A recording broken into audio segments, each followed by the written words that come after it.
বিন রহিমুল্লাহ ফাউন্ডেশনের পক্ষ থেকে যে কিছু খাদ্য সামগ্রী দিয়েছেন আমাদের সমাজ কমিটির মাধ্যমে বৃহত্তর লাইটহাউসপাড়া অত্র এলাকার যে গরিবগণ্যা যারা পেয়েছেন তার জন্য আমরা খুশি।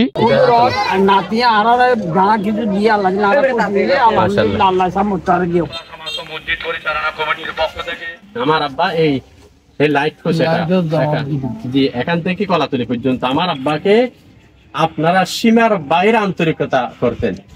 আজকে একজন আলেমকে এরকম আন্তরিকতা করার কারণে ওনার সুযোগ্য নাতে আলহামদুলিল্লাহ উনি অনেক ভালো একটা জায়গায় আছে। আপনাদেরকে বলে নাই, আমাদের পক্ষ থেকে আজকে আমাদের পরিবারের পক্ষ থেকে একটা আপনাদের কাছে আরজ থাকবে, আমাদের সবার জন্য দোয়া করবেন, আব্বার জন্য দোয়া করবেন। আপনারা আমাদের আব্বাকে যেভাবে সম্মান করতেন, একজন আলেমকে যেভাবে সম্মান দেখাতেন, আমাদের পরিবারের যেহেতু আমরা এখানে একটা মাদ্রাসা করেছি আমাদের আব্বার স্মৃতির জন্য একমাত্র, আমাদের সাথে সম্পৃক্ত রাখবেন, আন্তরিকতা যেভাবে ছিল সেভাবে রাখবেন, এটা আমরা চাই।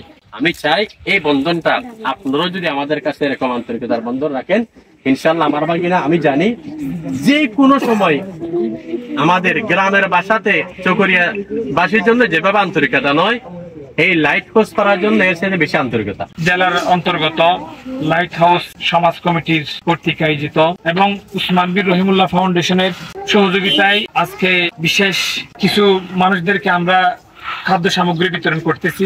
আসলে এইগুলো বিতরণ করা মানে আমাদের একটা মানুষের যেটা চাহিদা এটা পরিপূর্ণ করা না, এটা হচ্ছে সামান্য গিফট, এটা আমাদের একটা বন্ধন। আমরা আমাদের মূল উদ্দেশ্য হচ্ছে কি আমাদের এই ছোট্ট বন্ধনের মাধ্যমে যেন আমরা সবসময় একতা থাকতে পারি সমাজের মধ্যে এবং একসাথে আরো বড় ধরনের প্রোগ্রাম নিয়ে যেন আমরা দেশের কল্যাণে কাজ করতে পারি। আগামী দিনে আরো বৃহৎ পরিকল্পনা নিয়ে যেন আমি আপনাদের সামনে আসতে পারি, সেই দোয়া কামনা করছি।